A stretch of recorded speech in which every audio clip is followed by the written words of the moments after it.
Ito yung number one mistake na pwedeng makasira at magpabagsak ng business mo. Yung pinakaunang-unang company na sinimulan ko, basically, tatlo kaming magkakapartner. Ang number one mistake na nagawa ko is 100% ako nagbigay ng tiwala dun sa isang kapartner namin. Walang asking for wisdom, blind trust. Kumbaga. So, anong nangyari, pinaubaya namin or pinahandle namin sa kanya ng buong buo yung company funds, yung pera ng kumpanya. Komportable yung loob namin, hindi namin ina-expect na may mangyayaring mali, magkakaroon ng anomalya, kaya lubusan kami na nagtiwala dito sa tao na ito. No? Hindi ko na sasabihin yung pangalan niya.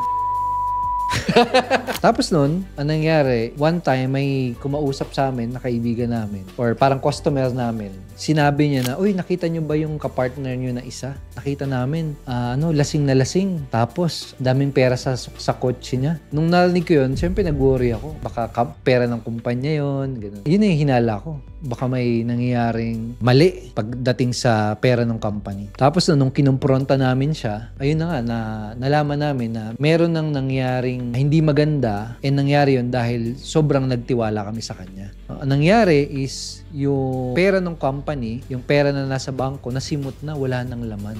Nagastos na, na-mismanage na, and hindi na namin alam kung saan napunta. And yun yung pagkakamali, ng isang malaking pagkakamali na nagawa ko nung nagsisimula ako. Kasi nga wala pang nagtuturo sa akin, nagtiwala na lang ako basta-basta, and sobrang malaking pagkakamali siya. Walang control yung flow ng pera sa company. Walang maayos na sistema kung kailan lalabas yung pera. Kasi nga, 100% yung tiwala namin eh. So, parang sinabi na namin, ikaw na bahala dyan ha. Ikaw na bahala gumastos, ikaw na bahala mag-keep, ikaw na bahala magbantay. Blind trust talaga. Malaking katangahan at maling pagkakamali. So, ikaw kung magbe-business ka, yes, okay magtiwala. Pero dapat may limitasyon and meron din protection yung pagtitiwala mo. Hindi mo pwedeng baliwala na lang. Siguro, ang message ko dun sa mga nasisimula ng business is, una-una, piliin mo yung taong pagkakatiwalaan mo and mag-ingat ka dun sa mga taong pagkakatiwalaan.